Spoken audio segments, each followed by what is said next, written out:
We're not as tough as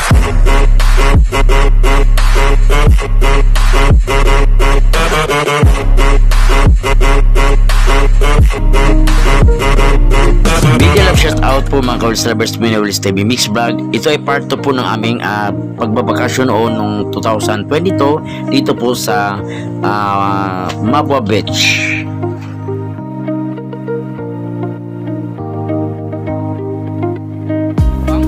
Di motor, ayan, nasa malayo kasi tatawid kami dun sa kabila. Maraming salamat Warp at saka Map.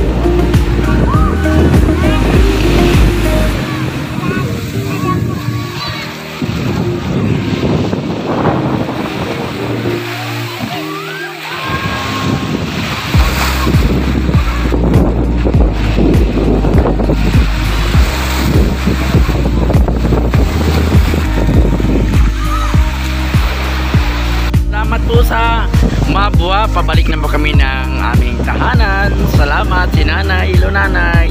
Yung driver namin dyan naka-jacket, ayan. Ayan, ito yung hinatuan namin, ayan.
Ayan, ang saya-saya sa Mabwa.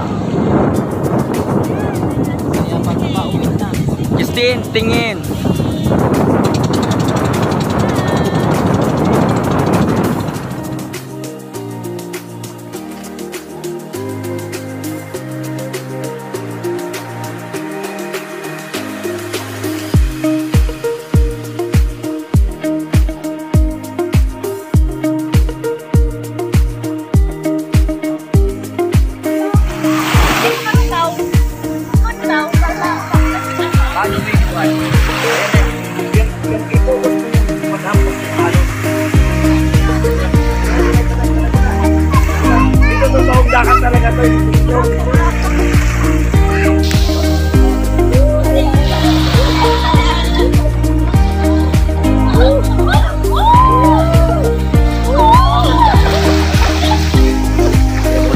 Kami ng tawag dito sa amin dito is mulmol, amulmol. Pero ang tawag dito sa Maynila, loro. Ito yung isda dito. Kakaiba kasi itong isda na to eh. Malaman siya pag halimbawa kakainin mo siya, pwede mo siyang ipiprito mo, gawin mo siyang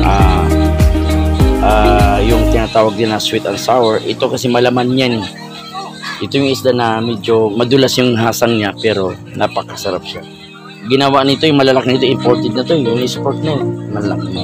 Yan yung ano, madali na maluto ni kasi ano to, manipis lang. Hoy gangis nga ni pugot. Ito sa buwan gangis pa.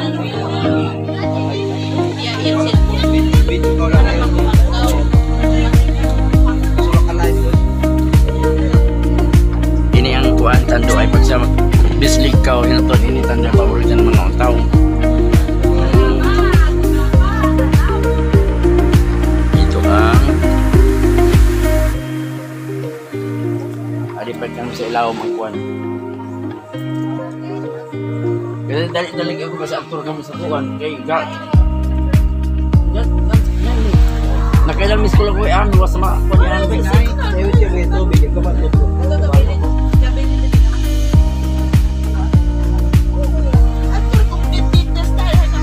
maraming salamat po Mabwa Beach. And po sana makabalik pa ulit kami dito sa Mabwa Beach.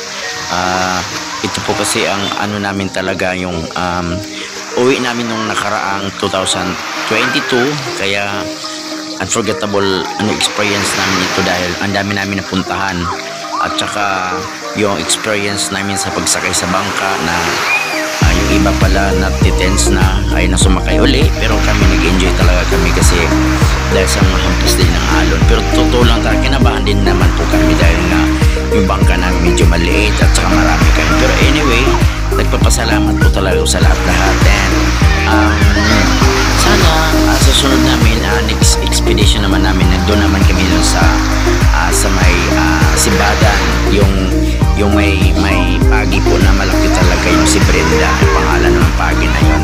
Kaya dito talaga din sa Mabwa Beach, ito ay katulad po ito ng Malaburakay din po yung buhangin, katulad din sa doon sa Harip, parang Little Boracay din po talaga ang ano doon, ang mga buhangin, dahil nga white sand sila. Ayan, talagang napakaganda po talaga sa mata panoorin. Ito naman kasi itong uwi namin nito talagang kumbaga unplanned dapat to, pero nabigyan talaga ng justice kasi nga may mga taong likas na matulungin, kaya yun, nakauwi kami na wala sa oras. Kaya dagdag pa doon, hindi lang ako ang umuwi kundi ang aking pamilya. Yan, kaya nag-enjoy yan si Christine sa dagat na halos na madaming ininom na tubig. Ayan po, God bless po. Sa hindi pa napag-subscribe sa aking channel, subscribe na po kayo sa akin. Thank you and God bless. Everybody on the fake shit, I look around, feel like everybody is the face. I make this every day and I'm impatient, hoping one day I blow up from the basement. Statement, the top is so vacant, I don't hear shit.